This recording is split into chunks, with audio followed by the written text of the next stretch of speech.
بسم الله الرحمن الرحيم. الحمد لله الذي أنزل على عبده الكتاب ولم يجعل له عوجا. أحمده سبحانه وتعالى فهو أهل الفضل والمنة، وأصلي وأسلم على أزكى نبينا محمد صلى الله عليه وآله وسلم. نسأل الله جل وعلا أن يجعلنا جميعا من صالح أمته، وأن يحشرنا يوم القيامة في زمرته. أما بعد، أيها الإخوة الكرام، أحمد الله جل وعلا الذي يسر هذا اللقاء معكم، وأسأل الله سبحانه وتعالى أن يجعلنا في هذا المجلس المبارك وقد اجتمعنا في بيت من بيوت الله نتلو كتاب الله ونتدارسه بيننا. أسأل الله تعالى أن يجعلنا جميعا ممن تحفهم الملائكة وتغشاهم الرحمة ويذكرهم الله تعالى في من عنده. وأسأل الله تعالى أن يجعل جائزتنا عند تفرقنا أن يقال لنا جميعا قوموا مغفورا لكم، وما ذلك على الله تعالى بعزيز. أيها الأحبة الكرام، قال أبو بكر رضي الله تعالى عنه لنبينا صلى الله عليه وسلم، قال له: يا رسول الله، شبت، يعني ظهر فيك الشيب، مع أنه صلى الله عليه وآله وسلم توفي وهو ليس فيه من الشيب إلا 17 شعرة بيضاء، وأكثرها في العنفقة، وهي الشعرات الملاصقة للشفة السفلى. الصحابة من قلة الشيب في لحية رسول الله صلى الله عليه وسلم عدوها عدا، يقولون كان عددها 17 شعرة بيضاء. ومع ذلك يقول أبو بكر للنبي صلى الله عليه وسلم: يا رسول الله، شبت، يعني نلاحظ أن الشيب بدأ يكثر، فكان واحدة والآن أصبح 17، فنحن نلاحظ أن البياض بدأ يزيد. يا رسول الله، شبت. فقال النبي صلى الله عليه وآله وسلم: شيبتني هود. فلماذا شيبته هود؟ وما هي الآيات في سورة هود التي شيبت النبي صلى الله عليه وسلم؟ ولماذا سميت السورة بسورة هود؟ فإنه قد ذكر فيها نبي الله صالح. لماذا لم تسمى باسم صالح؟ لماذا لم تسمى باسم إبراهيم، وإبراهيم أفضل من هود عليهما الصلاة والسلام؟ ولماذا قال عليه الصلاة والسلام إنها شيبته؟ ما هي المعاني التي ذكرها الله تعالى فيها؟ وما هي العظات التي ينبغي أن يقف عليها المرء إذ ذكر النبي صلى الله عليه وسلم أنها شيبته؟ أولا، ذكر الله تعالى في كتابه أخبار الأنبياء السابقين، وذكر ربنا جل وعلا عبرا منهم لأجل إذا وقع على النبي صلى الله عليه وسلم أذى يتذكر أولئك الأنبياء. ما يقال لك إلا ما قد قيل للرسل من قبلك. إن قيل لك مجنون، الرسل قبلك قيل لهم إنهم مجنون أيضا، كما قال الله تعالى عن نوح: كذبت قبلهم قوم نوح فكذبوا عبدنا وقالوا مجنون وازدجر، يعني وطرد. فما يجيء نبي إلا ويقال له ذلك. ولذلك ذكر الله تعالى هذه القصص لنبينا عليه الصلاة والسلام ليعتبر منها. هذه القصة ذكرت فيها قصص عدد من هذه السورة، ذكر فيها قصة عدد من الأنبياء، وذكرت فيها قصة هود، وقد ذكرت قصة هود أيضا في سورة الأعراف، وأشير إليه في عدد من السور. لكن أطول مقطع لقصة هود عليه السلام جاء في هذه السورة الكريمة، ولذلك سميت بسورة هود. هذه السورة نزلت على النبي صلى الله عليه وآله وسلم بعد نزول سورة يونس، وقد نزلت هذه السورة على النبي صلى الله عليه وسلم وهو في مكة. فلماذا أنزل الله تعالى هذه السورة في مكة؟ وما هي طبيعة السور المكية أصلا؟ طبيعة السور المكية تتكلم في الرقائق، تذكر الجنة وتذكر النار وتذكر ثواب الطائعين وعقوبة العاصين، وتذكر أحوال الأنبياء السابقين وأحوال أممهم، وكيف جاز الله تعالى المؤمنين وكيف أهلك الفاسقين. لم تكن تلك السور تتكلم عن الطلاق، تتكلم عن المواريث، تتكلم عن وجوب الجهاد، عن أحكام الجهاد. ما كانت تلك السور تتعرض لذلك. لماذا؟ قالت عائشة رضي الله تعالى عنها: كان أول ما أنزل من القرآن وصف الجنة والنار، حتى إذا رقت القلوب واشتاقت لذلك نزلت بعد ذلك الشرائع. قالت: ولو كان أول ما نزل لا تزنوا ولا تسرقوا لما أطاع الناس. بمعنى أن الله جل وعلا أنزل في القرآن وصف الجنة والنار، حتى إذا اشتاقت القلوب إلى الجنة وخافت من النار قال الله تعالى لهم بعد ذلك الأحكام الخاصة بالزنا وشرب الخمر ووجوب الزكاة ووجوب الصيام، لأجل أن القلب لما تعلق بالثواب هان عليه أن يفعل هذه الأمور أو يترك تلك المنهيات. هذه السورة نزلت على النبي صلى الله عليه وسلم في وقت عصيب، فإنه صلى الله عليه وسلم أول ما بعث صار الناس يكذبونه، لكن كان إذا رجع إلى البيت وجد خديجة رضي الله تعالى عنها تعطيه من حسن الكلام والتثبيت: كلا لا يخزيك الله أبدا، إنك لتصل الرحم وتكسب المعدوم وتحمل الكلا وتقري الضيف وتعين على نوائب الدهر، أنت على الحق، لا تهتم بكلامهم، لا تلتفت إلى استهزائهم. عنده جبهة داخلية تؤويه عليه الصلاة والسلام وتقويه. وإذا خرج وجاء واحد يتعرض له من الكفار، وإذا بأبي طالب عم النبي صلى الله عليه وسلم يأتي ويقف ويدافع عنه. فكان عليه الصلاة والسلام لا يناله من الأذى في الطريق كما ينال غيره من الصحابة. فإن الصحابة الذين كانوا عبيدا مماليك كبلال وخباب وسمية وغيرهم كان ينالهم العذاب المباشر من الضرب، ومن لم يكونوا عبيدا كأبي بكر وعثمان وعلي رضي الله عنهم وجمع كان ينالهم أذى من قريش، أحيانا يمر أحدهم به مثلا فينثر عليه التراب، يدفعه في وسط الطريق وما شابه ذلك. أما النبي عليه الصلاة والسلام فكانوا يهابون عمه أبا طالب، وإذا مر النبي عليه الصلاة والسلام خافوا من عمه أن ينتقم له إن آذوه.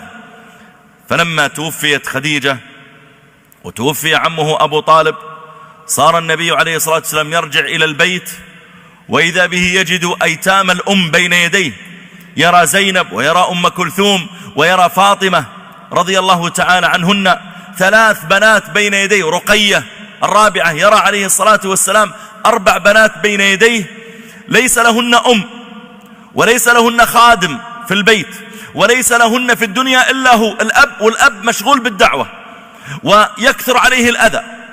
ولم يكن عليه الصلاة والسلام في ذلك الحين عنده زوجة أخرى، وقد ولد له صلى الله عليه وسلم ولدان وماتا صغارا، فكان يرجع للبيت ويرى 4 بنات عليه الصلاة والسلام. ولم تكن خديجة موجودة فقد توفيت، فيخرج عليه الصلاة والسلام ويسمع أذى قريش من كل مكان، فلا يستطيع أن يبحث عن أحد يستطيع أن ينصره كما كان يفعل أبو طالب قبل وفاته. فعظم الكرب على النبي صلى الله عليه وآله وسلم، فأنزل الله تعالى سورة هود فيها قصص الأنبياء من قبلك، كيف كان أقوامهم يتعاملون معهم، كيف تحملوا الأذى من أقوامهم، كيف كان أولئك الرسل يصبرون على ما يصيبهم. وذكر الله تعالى القصص وفصلها، وذكر في خلال هذه السورة عذاب أولئك المشركين وكيف عاقبهم الله في الدنيا قبل الآخرة لأجل أن يثبت النبي صلى الله عليه وسلم. وقال الله تعالى في هذه السورة بعدما ذكر قصص الأنبياء قال جل وعلا: وكلا نقص عليك من أنباء الرسل ما نثبت به فؤادك. إذا كان تثبيت خديجة زال وتثبيت ودفاع عمك أبي طالب زال، نحن نثبتك بهذا القرآن، ما نثبت به فؤادك. إن آذوك فقد آذوا نوحا من قبلك، فقد لبث نوح عليه السلام يبني السفينة 200 سنة كما قال ابن عباس، 200 سنة وهو يبني السفينة من أشجار يجمعها يمينا ويسارا، وكان في أرض قاحلة وهم يستهزئون به صباحا ومساء. هذا نوح وصبره، وكلا نقص عليك من أنباء الرسل ما نثبت به فؤادك. وذكر الله تعالى في هذه السورة قصة نبي الله تعالى هود عليه السلام. هود عليه أفضل الصلاة والسلام ذكر الله جل وعلا خبره، وسميت هذه السورة باسمه لأنه ذكرت قصته في هذه السورة أطول من غيرها. السؤال: من الذي سماها سورة هود؟ لماذا ما سميت سورة البلاء، الابتلاء مثلا، بحكم أن الله جل وعلا ذكر قصص الأنبياء المبتلين؟ لماذا ما سميت قصة سورة شعيب؟ لماذا سميت بسورة هود؟ طبعا هود هو أحد الأنبياء العرب الأربعة، بعث الله تعالى 120,000 نبي، نعرف منهم 25 نبيا، من هؤلاء 25 نبيا عرب 4 فقط، وهم هود وصالح وشعيب ونبينا محمد عليه وعليهم أفضل الصلاة والسلام. فهود هو أحدهم. وسور القرآن بعضها سماه الله تعالى، يعني ينزل جبريل إلى النبي صلى الله عليه وسلم يقول ضع هذه الآيات في سورة كذا فيسميها جبريل. وبعض هذه السور سماها النبي صلى الله عليه وسلم، هو الذي قال مثلا سموا هذه السورة كذا وكذا. وبعض هذه السور توفي نبينا صلى الله عليه وآله وسلم وهي سور قصار، يعني كانت تنزل دفعة واحدة، مثلا قل الله أحد، إنا أعطيناك الكوثر، فلم تكن طويلة بحيث أنها تنزل منجمة، بحيث يقول النبي صلى الله عليه وسلم ضعوها في سورة كذا، اكتبوها في سورة كذا، ما كانت طويلة. فتوفي النبي عليه الصلاة والسلام والصحابة يسمونها مثلا بالمعوذتين، يعني قل أعوذ برب الفلق، قل أعوذ برب الناس، ونحو ذلك من السور. فلما أراد أبو بكر رضي الله عنه أن يجمع المصحف، يجمع القرآن، اتفق الصحابة وأجمعوا على التسميات اللي موجودة اليوم في القرآن.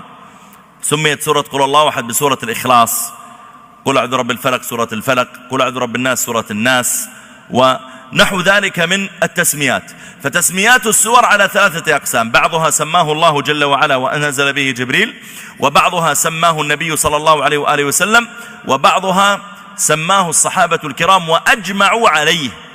وبالتالي وما كان لمؤمن ولا مؤمنة إذا قضى الله ورسوله أمرا أن يكون لهم الخيرة، لا يجوز أن يغير شيء من هذه السور، وذلك لأن الله جل وعلا بعضها سماه وبعضها سماه النبي عليه الصلاة والسلام، والثالث قد أجمع عليه الصحابة ولا يجوز خرق إجماعهم. يعني لو جاء واحد اليوم وطبع نسخة من المصحف وبدأ يغير في أسماء السور، نقول أنت فعلت أمرا منكرا ولا يقبل هذا المصحف، بل تحرق جميع المصاحف المخالفة لما كان عليه المسلمون منذ عهد رسول الله صلى الله عليه وسلم. هود عليه السلام هو أحد الأنبياء الذين بعثوا من نسل نبي الله تعالى إبراهيم عليه السلام، وهو هود ابن عبد الله بن رباح إلى آخر نسبه. وكان هود عليه السلام يعني من أصلح الأنبياء الذين اتبعوا مع أقوامهم أسلوبا رائعا في الدعوة. بدأ الله جل وعلا سورة هود فقال ألف لام را كتاب أحكمت آياته ثم فصلت. أحكمت آياته فليس فيها خلل، فإذا قرأت في القرآن لا تزال تجد عجائبه تتفجر في تناسق السور، في تناسق أواخر الآيات. ذكر أن الأصمعي جلس يوما عند رجل أعرابي فقال له ذلك الأعرابي اقرأ علي شيئا من القرآن، والأعرابي ما يعرف شيئا من القرآن ولا يعرف القراءة ولا الكتابة. فقرأ الأصمعي والسارق والسارقة فاقطعوا أيديهما جزاء بما كسبا نكالا من الله، ثم ختمها الأصمعي بقوله والله غفور رحيم. فقال ذاك الأعرابي وهو عمره ما سمع قرآن، قال ليس هذا كلام الله. قال بلى، أتحفظ السورة؟ قال ما أحفظها، لكن ليس هذا كلام الله، أعد.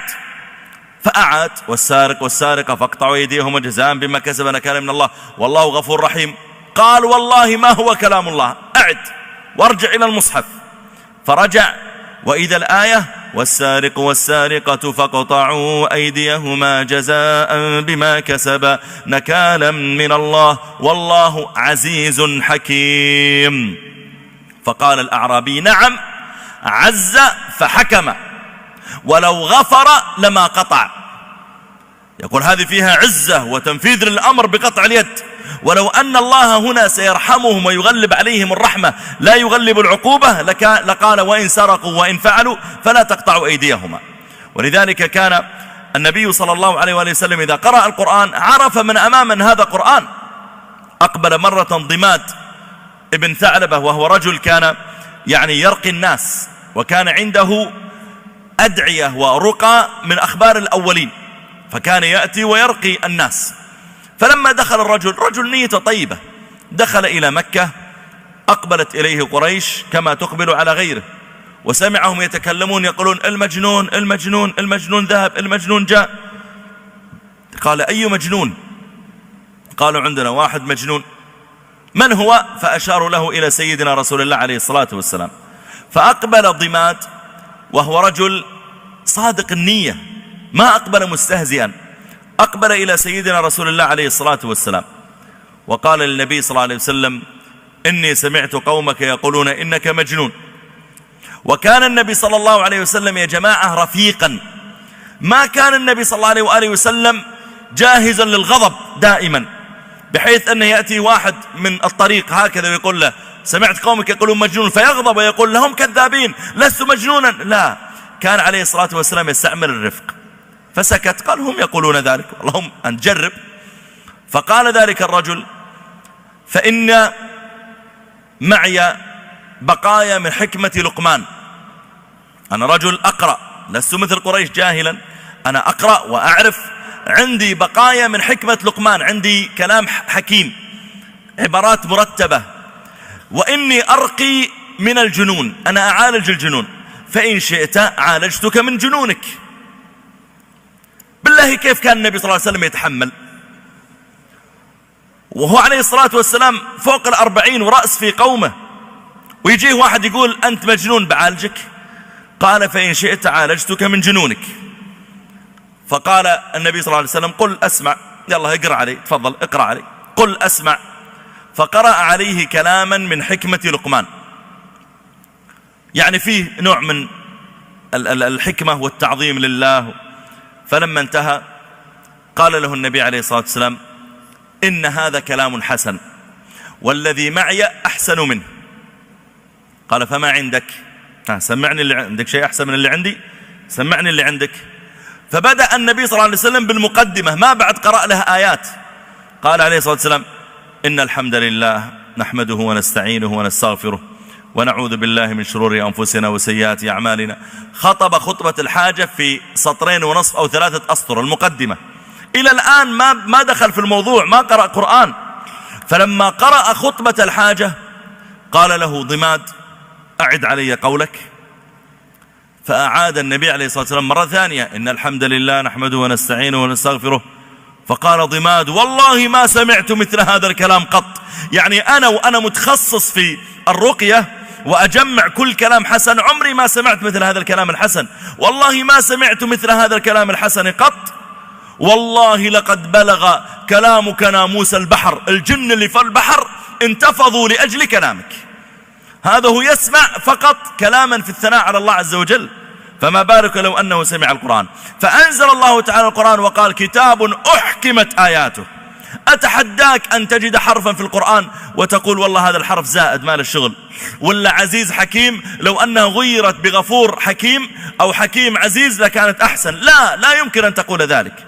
وقد حاولت جموع من اللغويين من أعداء الإسلام أو من مبغضيه، وحاولت جموع من البلغاء والشعراء أن يجدوا خطأ على هذا القرآن، فلم يستطع أحد منهم إلا أن يستسلم له، سواء العرب الأولون أو حتى من يجيء بعدهم. كلهم كانوا إذا قرئ القرآن انصاعوا له وقالوا: ما رأينا مثل هذا القرآن أكثر قوة وقدرة على التأثير في الآخرين. ولذلك قال جل وعلا: كتاب أحكمت آياته ثم فصلت من لدن حكيم خبير ألا تعبدوا إلا الله. ذكر الله تعالى فيها عددا من قصص الأنبياء السابقين. تعالوا نقف على قصة هود عليه السلام. ما هي معجزته؟ وأين سكن هود؟ وكيف كان هلاك قومه؟ وما هي العبرة التي نأخذها من طريقة دعوته عليه السلام، دعوته لقومه؟ يقول الله جل وعلا: وإلى عاد أخاهم هودا. أخاهم؟ طيب ما هم كفار يا ربي، هل يجوز تقول عن الكافر هذا أخي؟ قالوا: إنك إذا نسبت الرجل إلى قبيلته قلت هذا أخوهم، هو أخوهم في النسب، فإن هودا عليه السلام هو ابن قبيلة عاد، وقبيلة عاد كلهم يتسلسل نسبهم من رجل اسمه عاد، فهو هود ابن عبد الله ابن رباح ابن الخلود ابن عاد ابن غوص إلى آخر نسبه. فعاد هو جدهم السابع أو الثامن، فهذا الجد السابع أو الثامن ذريته الآن تعد بالآلاف. فأرسل إليهم هود يقول: اتركوا عبادة الأصنام. فلما يقول الله تعالى: وإلى عاد، يعني إلى أبناء عاد أخذنا أخاهم هودا بعثناه إليهم، فهو أخوهم في النسب أساسا. أباح بعض أهل العلم أن تقول لغير المسلم يا أخي أو هذا أخونا، قالوا بناء على أنه أخوك في آدم، فإن كل البشر هم أبناء آدم عليه السلام. إني جاعل في الأرض خليفة، قالوا وتجعل فيها من يفسد فيها. جعل الله تعالى البشر يتناسلون من لدن آدم عليه السلام.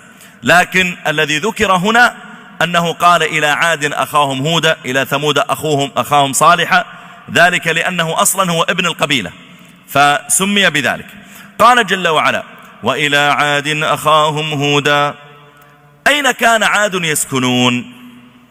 كانوا يسكنون في شرقي أو في غربي جزيرة العرب، ما بين تبوك إلى بدايات اليمن، بل قبل اليمن في الحدود يعني الموجودة اليوم هي قبلها. تلك المنطقة في الغرب هي المنطقة التي كانت تسكن فيها عاد قريبة من البحر الأحمر، فكانوا في هذه المنطقة وهي منطقة صحراء رمال، فبعث الله تعالى إليهم هودا عليه السلام. وكانت في ذلك الحين أجسامهم عظام، ولذلك ما يوجد اليوم من آثارهم تجد أن السقف عالية جدا والأبواب عالية جدا، وذلك لأنهم كانوا عظاما في خلقتهم. قال جل وعلا وإلى عاد أخاهم هودا. ماذا قال لهم؟ قال يا قوم اعبدوا الله ما لكم من إله غيره. أنا جئتكم بالتوحيد الذي جاء به جميع الأنبياء، ما جئتكم بشيء زائد.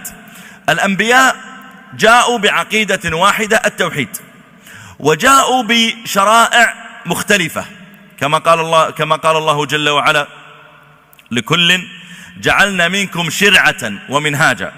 فشريعة هود في أحكام الطلاق تختلف عن شريعة صالح في أحكام الطلاق. شريعة صالح في الزواج تختلف عن شعيب في أحكام الزواج ونحو ذلك. لكل جعلنا منكم شرعة ومنهاجا، يعني منهجا في الدعوة وفي الطريقة، لكن كلهم مثلا عندهم صلاة. ولذلك قال الله جل وعلا عن زكريا فنادته الملائكة وهو قائم يصلي في المحراب. عيسى قال إني عبد الله آتاني الكتاب وجعلني نبيا وجعلني مباركا أينما كنت وأوصاني بالصلاة والزكاة. إبراهيم يقول رب اجعلني مقيم الصلاة.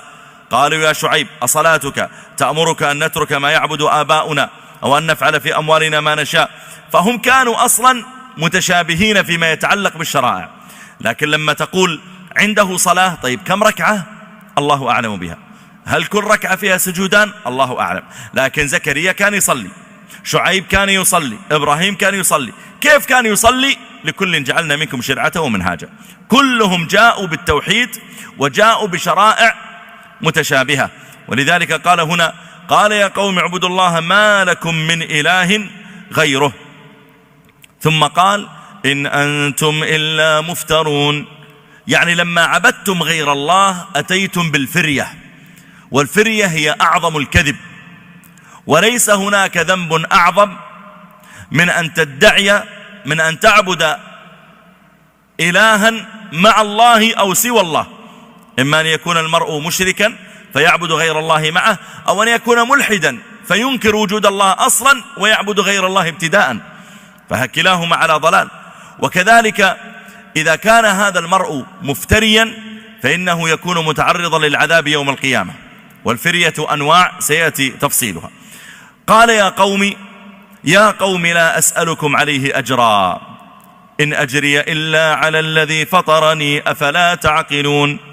هذا الأسلوب الرفيق مع قومه يجعلهم يقتنعون به. الرسل والناصحون عموما ينبغي أن يتنزهوا عن أموال الناس. ما يجوز يأتي لهم مثلا ويقول والله أنا سأنصحكم لكن أعطوني مالا لقاء هذه النصيحة، أو أعطوني مثلا مكافأة على مثل ذلك. إذا وصل معهم يا جماعة إلى أخذ أموالهم قل قدره في أعينهم. ولذلك النبي صلى الله عليه وسلم كان متنزها عن أموال الصحابة كلها. كيف متنزها؟ ما هو كان يقوم ويقول تصدقوا قبل أن لا تصدقوا. نعم يقول تصدقوا، لكن ما هم تصدقوا لي، تصدقوا للفقراء. لذلك يا جماعة لما أراد النبي صلى الله عليه وآله وسلم أن يخرج إلى الهجرة وجاء إلى أبي بكر رضي الله تعالى عنه، فقال له أبو بكر رضي الله تعالى عنه يا رسول الله جئت في ساعة لم تكن تأتيني بها، يعني أنت جئت في عز الظهر في الظهيرة والناس يعني منشغلون في بيوتهم، ما تأتيني أنت في هذا الوقت عادة. قال يا أبا بكر أذن لي بالهجرة، أذن لي بالهجرة يا أبا بكر. فبكى أبو بكر رضي الله تعالى عنه، بكى. تقول عائشة رضي الله تعالى عنها والله ما كنت أصلا أظن بأن أحدا يبكي من الفرح إلا لما رأيت أبا بكر يبكي. قال الصحبة يا رسول الله، قال الصحبة. ثم قال أبو بكر يا رسول الله إن عندي ناقتين أنا أعلفهما منذ شهر، أسمنها وأصلحها لأجل أن أهاجر أنا وإياك عليها. ناقتين، لك واحدة ولي واحدة، الزاد جاهز والتمر كل شيء معد، يعلم أن النبي صلى الله عليه وسلم سيهاجر فهو يتهيأ من قبل، فخذ واحدة وأنا واحدة. وقال النبي عليه الصلاة والسلام لا إلا بالثمن. قال يا رسول الله يعني كأنه يقول اللي بيننا أكبر من كذا، ما بيننا ثمن. قال لا إلا بالثمن. فوعده النبي عليه الصلاة والسلام أن يوفيه، ما كان معه عليه الصلاة والسلام مالا يستطيع أن يعطيه إياه، بل حتى لما هاجر أصلا عليه الصلاة والسلام ترك بناته في البيت، ما كان يستطيع عليه الصلاة والسلام أن يأخذهن معه، فوعده عليه الصلاة والسلام خلاص في ذمتي، يعني هي دين علي لكن ترك، ما أعطيتني ببلاش يا أبا بكر. وكان عليه الصلاة والسلام عزيزا في مثل ذلك، ولذلك حتى لما كان يؤتى بصدقة هل كان يأكل منها؟ ما كان يأكل منها. وصفه الأنبياء السابقون في كتبهم بأنه كان يأكل الهدية ولا يأكل الصدقة، بل زد على ذلك كان إذا أهدي إليه بهدية قبلها ثم كافأه عليها. يقبل الهدية، أهداه واحد مثلا تمرا، يأخذ التمر يشكره ويقول أعطوه مثلا قمحا أو أعطوه شعيرا. أهداه واحد مثلا عمامة، يأخذ العمام ويشكره ويعطيه ثوبا. لا يمكن يدع عليه الصلاة والسلام يده السفلى أو يجعل لأحد يدا عليه، ما يريد يفتح بابا أن يكون عليه الصلاة والسلام يأخذ أجرا. ولذلك قال هنا هود عليه السلام، هذا منهج عند كل الأنبياء، قال هود ويا قوم لا أسألكم عليه أجرا. طيب تعبك هذا يا هود، قيامك وذهابك ومجيئك ودعوتك وتحملك، من يعطيك المكافأة؟ إن أجري إلا على الذي فطرني، يعني خلقني، أفلا تعقلون. ويا قوم استغفروا ربكم ثم توبوا إليه. طيب وإذا استغفرنا ربنا من شركنا وتبنا إليه ودخلنا في الإسلام في التوحيد، إيش نستفيد؟ الأجر فقط في الآخرة. يرسل السماء عليكم مدرارا، هذا أولا، أول الفوائد التي تجنونها، يرسل السماء عليكم مدرارا. اثنين، ويزدكم قوة إلى قوتكم ولا تتولوا مجرمين، لا تتولوا وأنتم مجرمون. معنى قوله هنا يرسل السماء عليكم مدرارا، يعني أن طاعتك لله تعالى يعجل الله تعالى لك بها المكافأة في الدنيا قبل الآخرة. يقول الله جل وعلا إن الأبرار لفي نعيم. قال ابن القيم نعيم في الدنيا ونعيم في الآخرة. وقال الله جل وعلا وهو يبين أن المؤمنين يكونون على خير، قال سبحانه للذين أحسنوا الحسنى وزيادة. قال بعضهم للذين أحسنوا الحسنى في الدنيا وزيادة الجنة، وقال بعضهم الحسنى الجنة وزيادة النظر إلى وجه الله تعالى.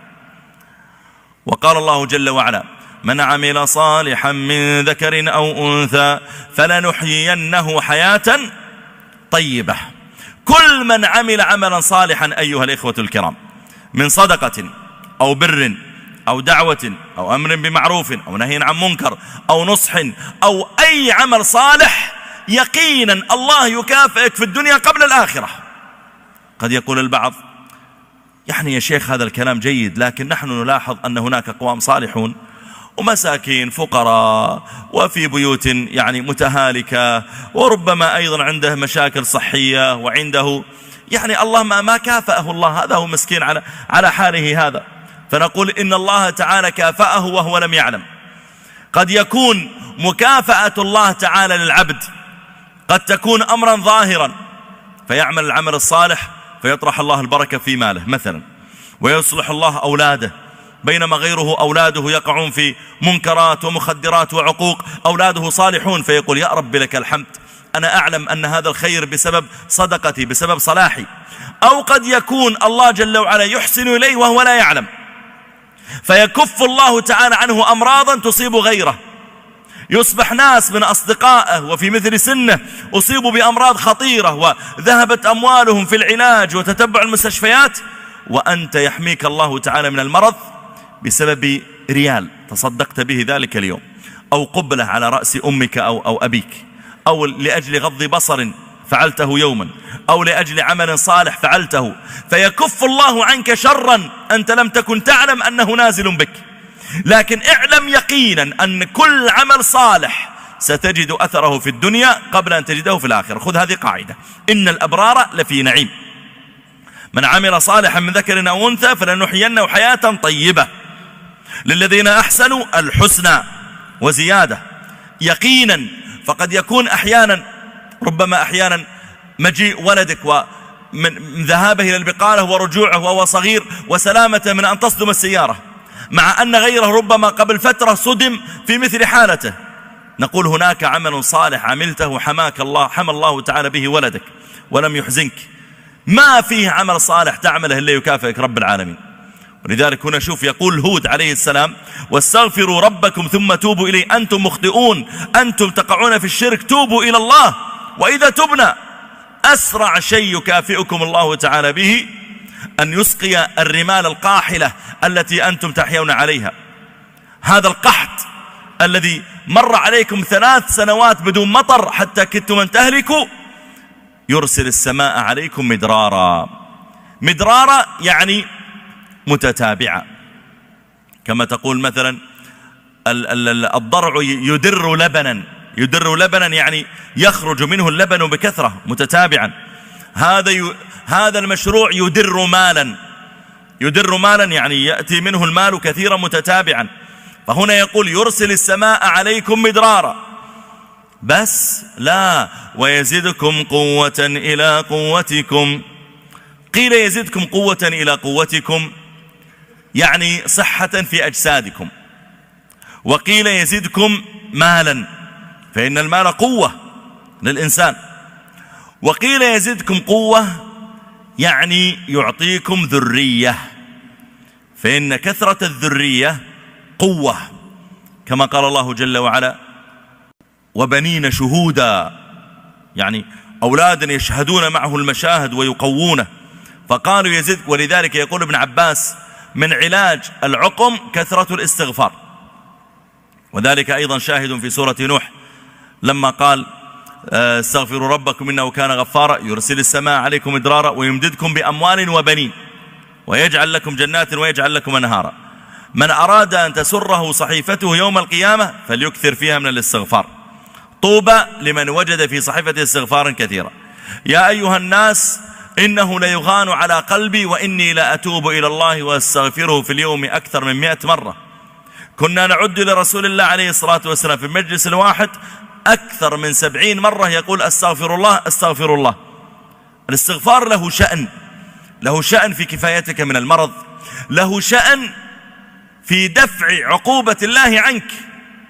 فقد يصنع المرء ذنبا ثم إذا أكثر من الاستغفار: أستغفر الله معناها يا ربي سامحني، يا ربي أنا آسف، يا ربي اقبل معذرتي، يا ربي اغفر لي، يا ربي ارحمني. أنت لما تقول أستغفر الله أستغفر الله أستغفر، يعني أطلب الله المغفرة، أطلب الله السماح، أطلب الله التجاوز عني، أطلب الله عدم مؤاخذتي، أطلب الله عدم عقوبتي. فلما تكون تطرق الباب أستغفر الله، تطرق أستغفر الله، يا رب ارحمني، يا رب تجاوز عني، يا أخلق بذي الصبر أن يحظى بحاجته ومدمن الطرق للأبواب أن يلج. كلما كان المرء يكثر الاستغفار فتح الله تعالى له مغاليق الأمور. ولذلك كل الأنبياء كانوا يأمرون أقوامهم بالاستغفار. فهنا هود عليه السلام يقول لهم: واستغفروا ربكم ثم توبوا إليه يرسل السماء عليكم مدرارا ويزدكم قوة إلى قوتكم ولا تتولوا مجرمين. لا تتولوا وتدبروا عن النصيحة، اقبلوها وخذوها، لأنكم إن توليتم تكونون مجرمين. هل تقبل قومه هذه النصيحة؟ وما أكثر الناس ولو حرصت بمؤمنين. وما أكثر الناس ولو حرصت بمؤمنين، مهما بذلت وأصلحت إلا أنه سيوجد أقوام يسيطر عليهم الشيطان. قالوا يا هود ما جئتنا ببينة وما نحن بتاركي آلهتنا عن قولك وما نحن لك بمؤمنين. هود عليه السلام هل هو فعلا ما جاء ببينة؟ يعني ذكر بعض أهل العلم لما ذكروا معجزات الأنبياء قالوا معجزة صالح الناقة، ومعجزة موسى العصا وأخرج يده فإذا هي بيضاء للناظرين، معجزة فلان معجزة. طيب هود ما هي معجزته؟ فجعلوا ينظرون في الآيات ثم وجدوا مخرجا، وإن كان مخرجا يعني قد يكون ضعيفا. قالوا إن معجزة هود التوكل على الله. كيف أخذتموها من وين؟ لما قال لقومه فكيدوني جميعا ثم لا تنظرون إني توكلت على الله ربي وربكم. قالوا معجزة هود التحدي، قال لهم هذاني أمامكم، أتحداكم تقتلوني كما قتل الأنبياء من قبلي، أتحداكم تضروني، أتحداكم. معجزتي التحدي، قوة حماية الله لي هي معجزتي. فكيدوني جميعا ثم لا تنظرون، لا تؤخروني إني توكلت على الله، هذه معجزتي. قال بعض العلم أن هذه هي معجزة هود. وقال بعضهم إن ما فعله هود عليه السلام لا يعتبر أمرا خارقا للعادة. يعني المعجزة يا جماعة هو أمر خارق للعادة، شيء غير معتاد. مثلا يشير النبي صلى الله عليه وسلم إلى القمر وينشق نصفين، يلا واحد منكم يقدر يشق القمر، هذا أمر غير معتاد خارق للعادة. يضع يده في الماء في إناء فينبع الماء بين أصابعه، ما حد يستطيع يفعلها مثل النبي. وبالتالي لما يرون هذه الأفعال قريش يقولون فعلا هالأفعال ما يستطيع يفعلها لا ساحر ولا كاهن ولا رئيس قبيلة ولا ملك على قومه، ما يفعلها إلا رجل مؤيد بقوة لا نعلمها، هذا نبي. لكن لما هود يقف ويقول اللي بيضرني ما يستطيع يضرني، هل نقول هذه معجزته التي أقام بها الحجة؟ المعجزة اشترطوا فيها أن تكون واضحة للكل حتى تقوم الحجة عليهم. ما يأتي واحد يقول يا ربي أنا ما فهمت معجزته، ما كانت واضحة، امرأة في بيتها ما تدري عن الموقف، رجل كبير السن على فراشه ما يدري. المعجزة لابد تكون واضحة، وليس كل المعجزات لابد يذكرها الله في القرآن. تعال ما هي معجزة شعيب؟ ما ذكرها الله في القرآن. ما هي معجزة يونس؟ ذكر الله قصة يونس والتقام، ما ندري ما ذكر. ما هي معجزة أيوب؟ ما هي معجزة يعقوب؟ ما هي معجزة يوسف؟ ليس شرطا أن يذكر الله تعالى المعجزة في القرآن. إذن معناه الله ما أعطاه معجزة؟ لا، أعطاه معجزة، لأن الله جل وعلا يقول لقد أرسلنا رسلنا بالبينات يعني بالمعجزات الظاهرات والآيات البينات التي يقام بها الحجة على أقوامهم. وهذه المعجزات تتنوع، لكن كل معجزة تكون بالأسلوب الذي يفهمها المرسل إليهم. ولذلك مثلا عيسى عليه السلام ما أعطاه الله تعالى معجزة تتعلق بالبلاغة وقوة العبارة، لأنه بعث إلى قوم غير مهتمين بالشعر والخطابة والبلاغة، مهتمين بالعلاج والأمراض، فجعل الله معجزته من الأسلوب الذي يفهمونه. كان يبرئ الأكمه والأبرص ويحيي الموت، قالوا هذه كل الأطباء ما يستطيعون عليها. لكن لو قرأ عليهم الإنجيل بإحكام العبارة وكلام الله ربما لا يتأثرون، لأنهم أصلا لا يتذوقون اللغة التي يحدثهم بها، فلا يعدونه أمرا معجزا يتنافسون فيه. موسى عليه السلام اطلع ربنا جل وعلا على قوم فرعون الذين سيرسل إليهم موسى، وإذا هم يتنافسون في السحر. قضية التنافس في الأسواق وفي البيوت وعند فرعون وفي مدارسهم وفي كل مكان، كل كلامهم عن السحر. ايتهم بشيء أعظم من سحرهم، يلقي العصا فإذا حية تسعى يخرج يده بيضاء للناظرين، فبهرهم بذلك. فلما بهرهم بذلك ألقي السحرة ساجدين. المعجزة جابت نتيجة فآمن السحرة. هود عليه السلام متأكدون أنه جاء بمعجزة. ما هي هذه المعجزة؟ ما ندري، لكن أكيد جاء بمعجزة. شعيب جاء بمعجزة، لكن هؤلاء قوم هود قالوا ما جئتنا ببينة وما نحن بتاركي آلهتنا عن قولك. قالوه تكبرا، مثل ما قالت قريش، قالت للنبي عليه الصلاة والسلام وهو في مكة، قالوا تريدنا أن نصدق أنك نبي؟ ما صدقتم إلى الآن، ما أنا أقرأ عليكم القرآن صباحا ومساء، والقرآن هذا أعظم معجزة. لا ما عندنا طلب واحد تحققه، نصدق أنك نبي. قال عليه الصلاة والسلام ما هو؟ قالوا هل ترى هذا القمر؟ نعم. قالوا شق القمر لنا نصفين كذا، مثل ما قال قوم صالح أخرج لنا من هذه الصخرة ناقة. شوف المسكة، أخرج لنا من هذه الصخرة ناقة، على الأقل قولوا له طلع لنا نبات، أمطر علينا ماء، هكذا. يعني يبدأون يمارسون معه نوعا من التحدي والجنون. قالوا له شفت القمر؟ نعم. شق لنا القمر. أشق القمر؟ شقيت القمر نؤمن. مثل ما قال قوم عيسى عليه السلام هل يستطيع ربك أن ينزل علينا مائدة من السماء؟ يعني وقفت، ما أنتم ماكلين أكل، ما أنتم تعشين إلا على عشاء ينزل عليكم من السماء، ما عندكم عشاء تصنعونه، لازم ينزله من السماء.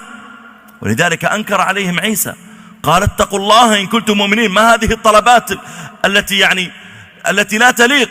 قالوا نريد أن نأكل منها وتطمئن قلوبنا ونعلم أن قد صدقتنا. يعني أنا قاعد أبرئ لكم الأكمه والأبرص من سنين، ما صدقتوني إلى الآن؟ لن تصدقوني حتى أنزل عليكم طعام من السماء؟ كان بعض هؤلاء الأقوام يمارسون نوعا من الاستهزاء بأنبيائهم. لن حتى تنزل علينا كتابا نقرأه حتى.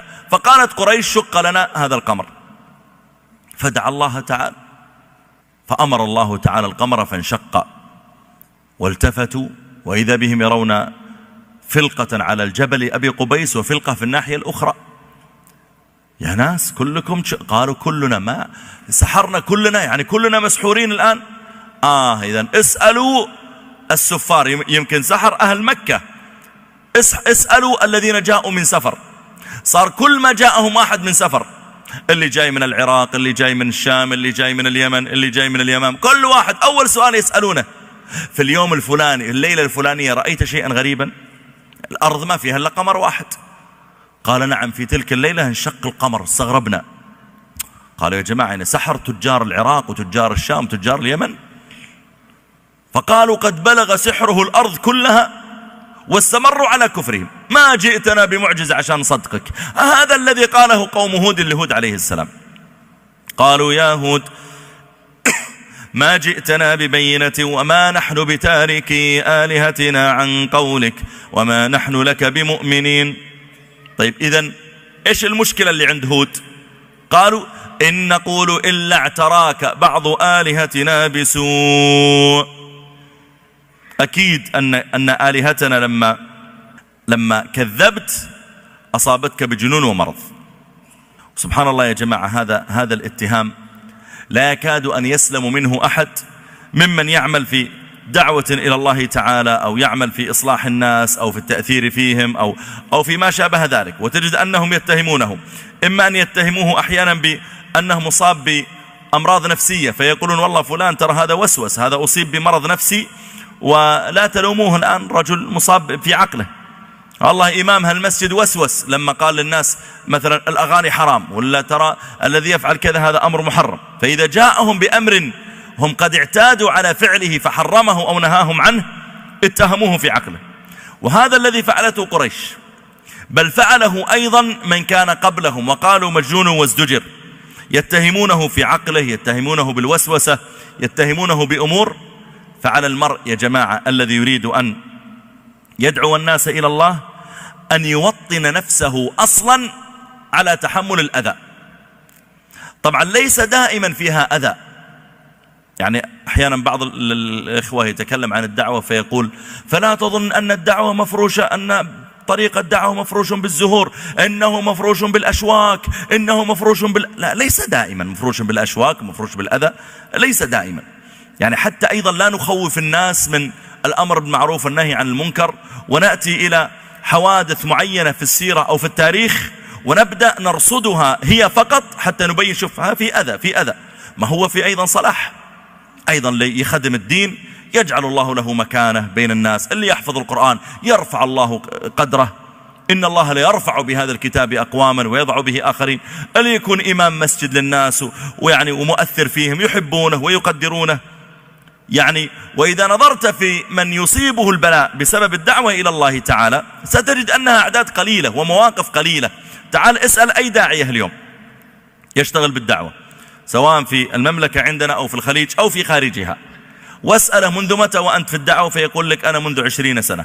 طيب أعطني نسبة البلاء الذي أصابك والمتعة التي أصابتك، سواء متعة قلبية وحلاوة إيمان أو متعة احترام الناس لك وحبهم لك. فيقول والله البلاء لا يمثل ربما إلا 5% 3%، والبقية الحمد لله هي خير وصلاح. نعم قد يكون بعض الدعاة يبتلى بسجن، يبتلى بتعذيب، يبتلى بقتل، لكن تبقى أن النسبة الأكبر أن الدعوة تفتح للإنسان سعادة في حياته، لا تفتح له بابا على العذاب. هذا أمر أن الإنسان إذا بعمل في الدعوة أكون متهيئ للأمرين، إما للابتلاء وإما لي ربما ابتلاء بالرخاء أو ابتلاء بالضراء. الأمر الثاني أولئك يتهمون الدعاة إن نقول إلا اعتراك بعض آلهتنا بسوء، يتهمونه أنه مريض نفسي. كذلك يا جماعة المسلم أو الداعية ينبغي أن يغلق جميع الأبواب التي يمكن للناس أن يدخلوا عليه من خلالها. يعني أنا أعطيكم مثال، لو داعية مثلا يعمل في الدعوة والتأثير لكن دائما لباسه غير جيد، طريقة يعني مقاس ثيابه مثلا غير مناسبة، رائحته لا يعتني بها، طريقة لبسه لطاقيته ولغترته يعني لا يعتني بها ولا يكويها، ولا طريقة لبسه لنعليه. فتجد أن لو يقول واحد شفت هذا اللي قاعد يحدث علينا، قال يا شوفه، قال ترى مريض نفسي. فالذي يراه ويرى هذا اللبس وهذا المظهر سيقول والله بيني وبينك شكله، والله شكله يهيئ أن يكون كذلك. أنت أغلق الباب، لا تفتح لهم مجالا أصلا حتى يصدق الكلام اللي يقال فيك. يا جماعة يقول أنس كان رسول الله صلى الله عليه وسلم يعرف بريح الطيب إذا أقبل، ما يفتح مجال واحد يقول والله رائحته غير جيدة، لا والله ما نشم منه إلا رائحة حسنة. ويقول أنس ما مسست حريرا ولا ديباجا ألين ولا أطيب من كف رسول الله صلى الله عليه وسلم، حتى يده كانت ملمسها عليه الصلاة والسلام كالحرير والديباج، ما كانت يعني فيها من الخشونة وما يؤذي الناس. وكان عليه الصلاة والسلام يلبس اللباس الحسن. كان عليه الصلاة والسلام أسنانه بيضاء، يقولون إذا تبسم كأنما يتبسم عن جمان، يعني عن لؤلؤ. وكان يعتني بشعره، ولما رأى رجلا عليه الصلاة والسلام شعره يعني غير معتنى به قال أما يجد هذا ما يسكن به شعره، ما عنده مشط يكد شعره. ولما رأى رجلا ثيابه مهترئة قال عليه الصلاة والسلام أعندك مال؟ قال نعم. قال من أي المال؟ قال من كل المال، من الإبل، والله أنا غني، بال إبل وغنم وبقر. قال من كان إن الله يحب أن يرى أثره على عبده. يا أخي ما دام عندك فلوس البس ثياب جيدة والبس عمامة جيدة وصلح شكلك. لذلك الداعية مأمور أن يغلق الأبواب التي الناس يدخلون عليه من خلالها. أريده لما يراك يشم رائحة حسنة، ويرى ثيابا حسنة، ويرى مظهرا حسنا، ويرى هنداما حسنا. حتى لو واحد قال له ترى هذا مريض نفسي، قال والله إن كان المرضى النفسيين كذا يا مرحبا، جعلنا كلنا نصاب بهالمرض نفسه ما دام انهم نظيفين ومرتبين كذا. ولذلك قريش لما قالت على النبي عليه الصلاة والسلام كاهن ساحر كذاب، الناس ما يصدقونهم، لأنهم لما يقولون كاهن ينظرون إليه وإذا شكله ليس شكل كهنة، مجنون ليس شكل مجانين، هذا رجل مرتب في هيئته، مرتب في لباسه. ولذلك مع كلام أولئك على الأنبياء وذمهم للأنبياء، إلا أنك لا بد أن تعتني أنت أيها الداعية اللي تسير على درب الأنبياء، لا بد أن تعتني أن تغلق جميع الأبواب التي ربما يدخل عليك الناس من خلاله. يا جماعة، يقول عبد الله بن سلام وهو كان رأسا من رؤوس اليهود، يقول: فلما أقبل النبي صلى الله عليه وسلم إلى المدينة ازدحم الناس عليه، قال: فأقبلت أزاحمهم أنظر إليه، وكان رأسا من رؤوس اليهود عبد الله بن سلام. أقبل النبي صلى الله عليه وسلم وهو عليه الصلاة والسلام كان قادما من سفر وعلى ناقة، يعني لم يكن قادم عليه الصلاة والسلام على سيارة فارهة ولا على طائرة، على ناقة. ولك أن تتخيل المسافر على ناقة والشمس يعني تضربه من فوقه والعرق يتصبب، والناقة ربما يعني أصابه أحيانا الغبار والتراب وغير لون ثوبه، مسافر.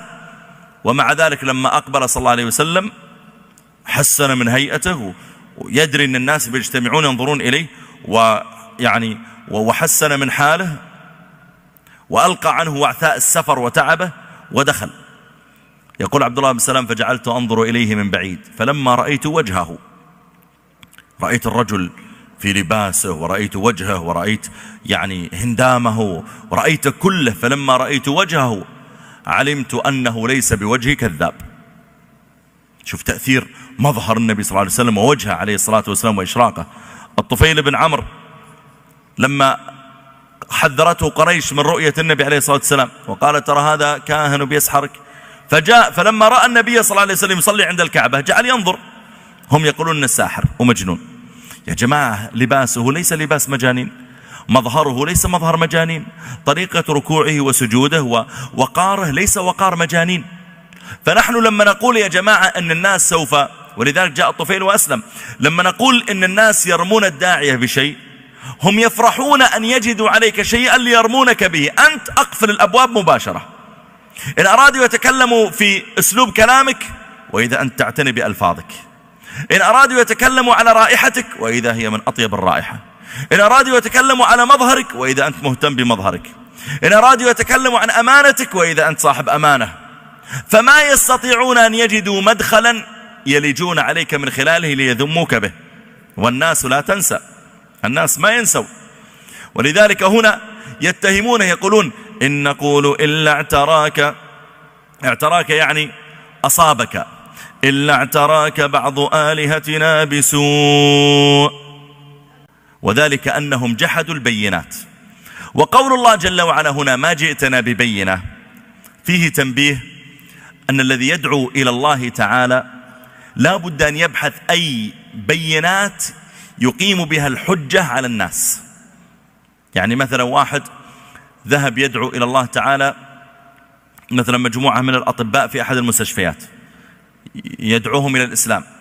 طيب، هؤلاء لو تقول لهم مثلا النبي عليه الصلاة والسلام جاء بالمعجزات فشق الله له القمر ونبع الماء بين أصابعه، هؤلاء مجموعة أمريكان وأوروبيين ما رأوا شق القمر ولا رأوا الماء ينبع بين أصابعه عليه الصلاة والسلام. فهي أقنعت من كان موجودا في ذلك الحين، وتقنع من كان مؤمنا بصدق المحدثين الذين رووا. لكن هؤلاء إلى الآن أعطنا شيء نفهمه. فلو قال لهم بلاغة القرآن، انظروا كيف التناسق بين قوله جل وعلا والله عزيز حكيم وبين أول السورة، هم أيضا لا يفهمون العربية، لن يقتنعوا بهذا.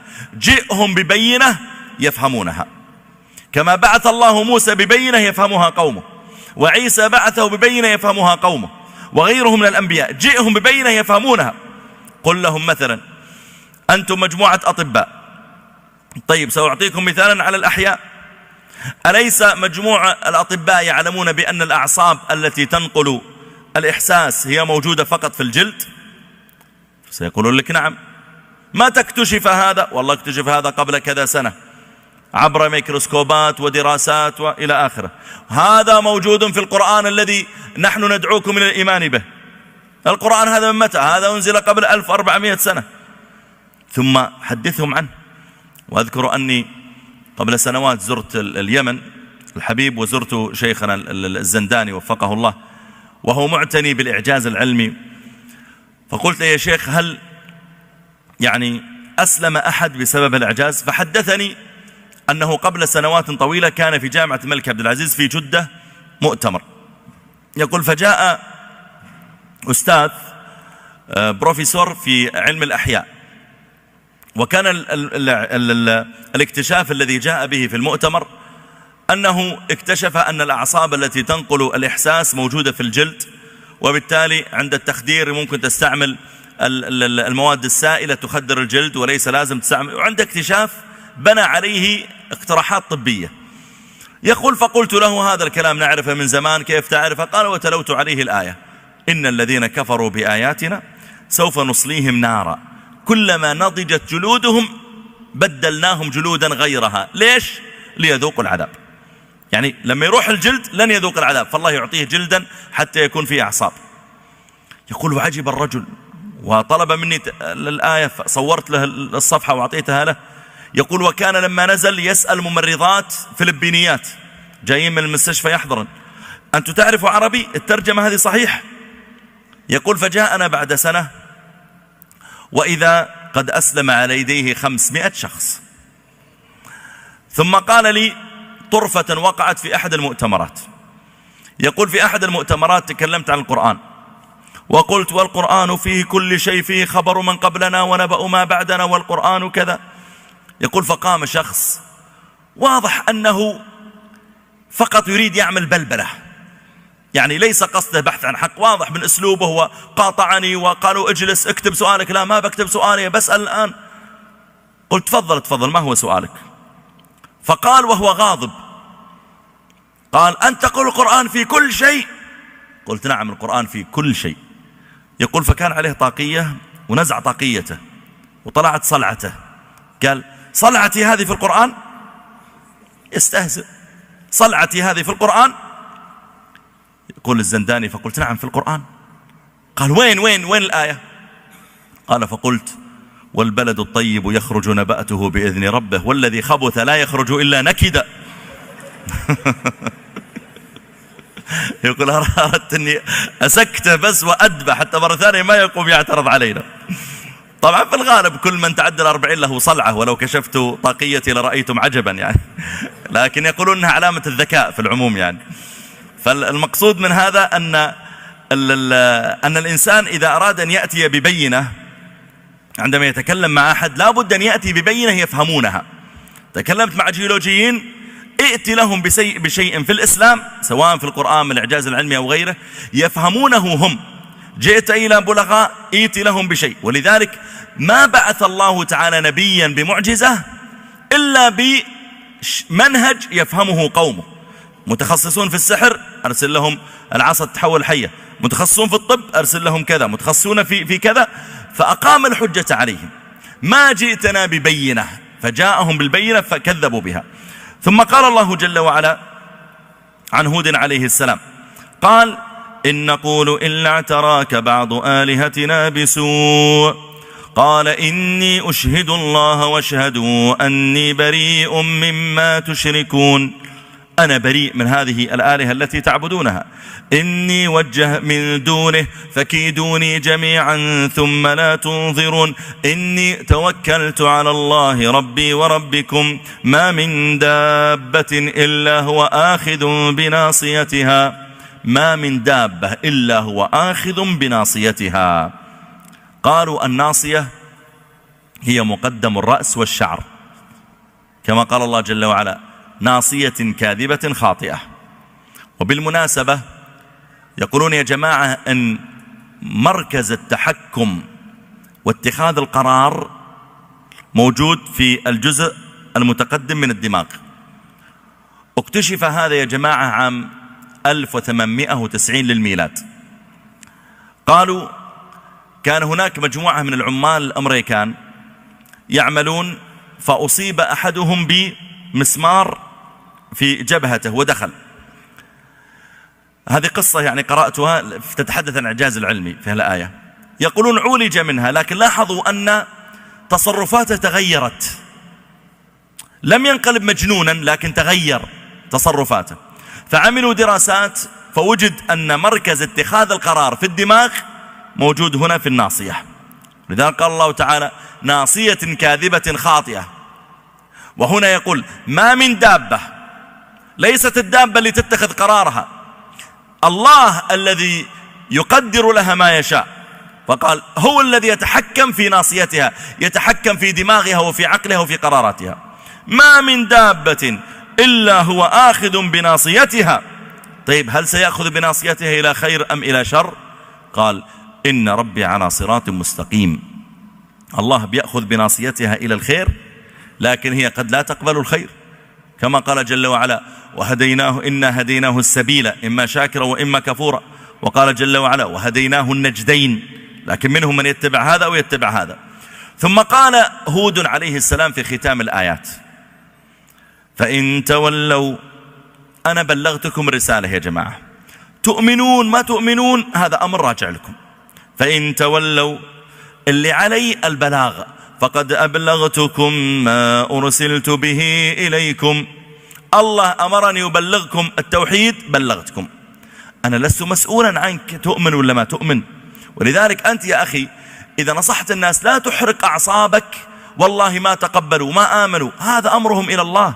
الله يقول لنبيه فلا تذهب نفسك عليهم حسرات، ويقول إن عليك إلا البلاغ والله بصير بالعباد. فالإنسان إن عليه إلا البلاغ والله يتولى غير ذلك.